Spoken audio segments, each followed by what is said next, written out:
भर में उन्होंने क्या किया, किससे बात की, क्या उनका मन है, ये टटोलना चाहिए।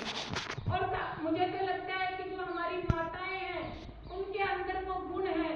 कि जो अपने बच्चे से लेके और अपने पति देव का भी मन भाप लेती हैं कि आज कुछ गड़बड़ है या सब ठीक ठाक है। और बच्चों का तो अगर उनकी शक्ल देखेंगी तो ही पता चल जाता है कि बच्चा कहाँ, उसके मन में क्या चल रहा है। हम सब कुछ उसको जान सकते हैं, बस सिर्फ ये है कि संवाद की कहीं कमी रही है, जिसके कारण से आज ये हिंदू सम्मेलन करने पड़ रहे हैं। अपने यहाँ पे कहा जाता है कि एक नारी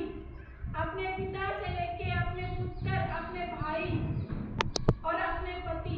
सबको एक अच्छी प्रेरणा दे सकती है। और सबने देखा भी है कि अगर कोई लड़का कुछ कहता है तो शायद उसके पिता ना माने, लेकिन अगर कोई बच्ची कुछ कहती है तो जरूर मान लेते हैं। तो एक छोटी सी बच्ची से लेके और एक माता तक के अपने जो दायित्व है हमारे साथ में जुड़े, उस परिवार को इकट्ठा करने के लिए उसी को एक बार याद दिला रही हूँ। अगर सप्ताह में एक बार हम किसी भी देवता की पूजा करते हैं तो हमें वो भी पूरे कुटुंब के साथ में करनी चाहिए, ताकि पता चले कि हमारी रीति नीति क्या है। आज जो हमसे छूट रहा है कि दूसरे धर्मों के बच्चे दिन में 5 बार नमाज पढ़ सकते हैं, लेकिन हमारे बच्चे, बहुत सारे बच्चों को गायत्री मंत्र तक नहीं आता है। गीता और बाकी उपनिषद वेद की तो बात ही छोड़िए, गायत्री मंत्र तक नहीं आता है। तो जो हमारी पूजा पद्धति है, जो हमें सिखाने की आवश्यकता है कि जोतपत्ति भी कैसे करते हैं, ये भी हमारे बच्चों को हमारी माएं सिखा सकती हैं। पुरुष तो चले जाते हैं किसी भी काम के लिए, और महिलाओं ने इस जिम्मे को संभाल के रखा है कि कितने ही युद्ध काल हुए या कितना भी संकट का समय रहा, उन्होंने पर्दे में रहना स्वीकार किया, लेकिन अपनी संस्कृति को बचाए रखा। तो आज भी हमारा ये जिम्मा है कि जो हमारी हिंदू धर्म की जो पद्धतियां हैं, जो हमारी परिवार व्यवस्था है, उसको बचा के रखने का काम हम बहनों का ही है। कभी वर्ष भर में एक बार समय निकाल के अपने जो भी धर्म स्थल हैं,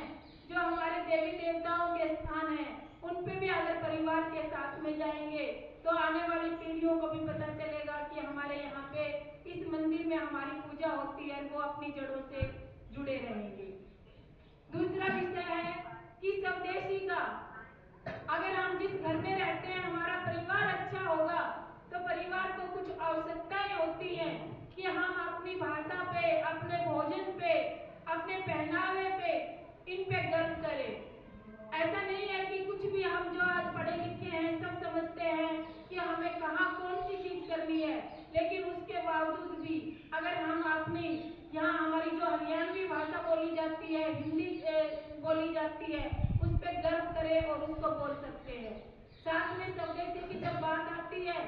तो कितनी ही चीजें, सुबह रसोई से लेके और बाथरूम तक अगर हम लिस्ट बना के देखेंगे तो हमें खुद भी नहीं पता होता कि कितनी चीजें हम विदेशी यूज कर रहे हैं। और सब समझते हैं कि अगर हमने भारत का बड़ी चीजें खरीदी तो वो पैसा भारत में रहेगा, और अगर विदेशों की चीजें खरीदी तो पैसा बाहर चला जाएगा। और अपने देश को मजबूती देने के लिए,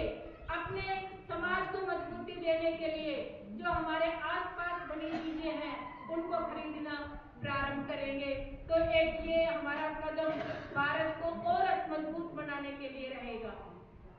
साथ में हमारा समाज ऐसा नहीं था कि जो एक साथ ना रहते हों। हम सबने देखा है कि हमारे यहाँ पे अगर शादी है तो अगर खाती ना आए तो उसके बिना भी शादी नहीं होती थी। अगर नाई बाल ही ना काटे तो कैसे शादी संभव है, और अगर सुनार टूम ही ना बनाए तो कहाँ से संभव है कि आप वो कर पाएंगे। हम कुम्हार के घर अगर हम पूजने ना जाए तो कैसे संभव है कि शादी संपन्न हो जाए। तो ऐसा कालांतर में ये गढ़ा गया कि हमारे साथ में भेदभाव थे हमारे समाज में, वो भेदभाव नहीं थे। कुछ समय के लिए अगर कुछ ऐसा हुआ होगा कि किसी ने अगर कुछ भेदभाव किया तो उसको हमें खत्म करना है, क्योंकि अगर हम जातियों में बटेंगे तो दूसरे जो लोग हैं वो हमें बांट के लाभ ले जाएंगे। कोई भी राजनीतिक दल हो या किसी को अपने लाभ के लिए अगर समाज को बांटने की कोशिश करे तो हमें एक अपने समाज को सुदृढ़ करना है। और जितनी भी छुआछूत की जो चीजें हैं कि जो मानते हैं कि हमारे समाज में एक बार कोई नीचा दिखाया जाता था, उसको चीजें छूने नहीं दी जाती थी, तो ये समय आ गया है कि अगर कहीं पे ऐसा है भी, क्योंकि मैं इसी भूमि की बेटी हूँ, मैंने तो अपने बचपन से देखा है कि हमारे घरों में आके जो आज हम एसटी समाज बोलते हैं, वो माँ जी भी कढ़ाई उतारती थी त्योहार पे।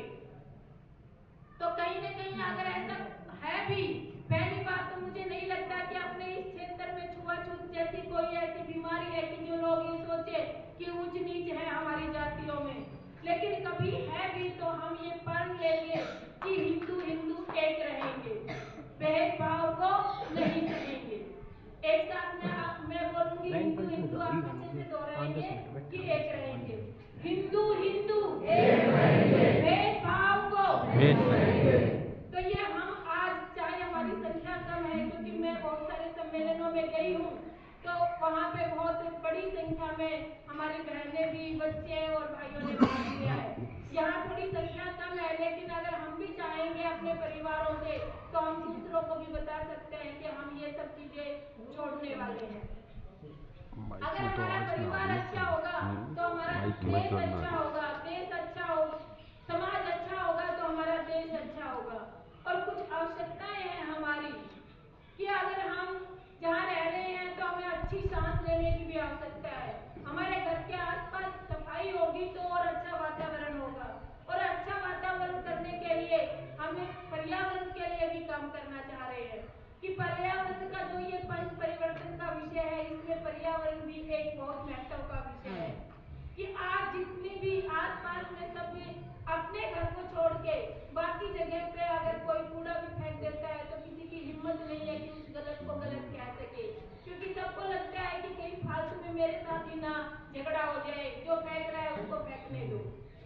लेकिन ये देश हमारा है, ये गांव हमारा है, तो कम से कम किसी को तो कहना ही पड़ेगा ना कि ये गलत हो रहा है तो इसको ठीक करने दो। और बहुत सारी चीजें हैं, हर जगह पे इतनी बात की जाती है पर्यावरण की, लेकिन मेरा तो एक बहुत सिंपल सा मैं हर जगह ये आग्रह कर रही हूँ